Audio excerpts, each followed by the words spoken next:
Their first ad had such an impact that Barack Obama's campaign was forced to return fire.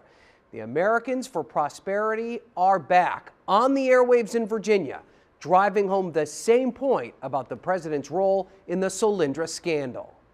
The true engine of economic growth will always be companies like Solyndra. It is the kind of ad that looks as if it were produced by a high-priced, deep-pocketed political organization. But despite what you've heard about Americans for Prosperity, State Director Audrey Jackson argues they're made up of normal people committed to a common cause. Here in Virginia, I have about 70,000 grassroots activists.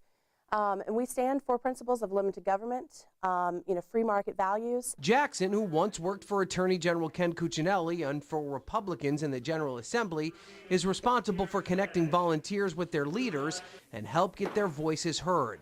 It's a big job based on the group's claim of how many people are members. We have about 90,000 contributors nationwide, many throughout Virginia. But AFP's detractors argue their state-based infrastructure is nothing more than a front, and that big money and influence is coming from a very small group of multi-billionaire donors.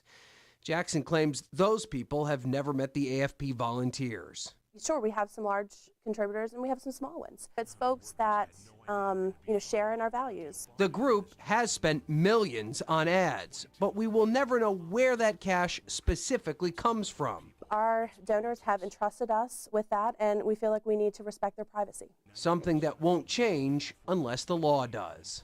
We have much more on Americans for Prosperity on my political blog, decisionvirginia.com. I'm Ryan Nobles for NBC12.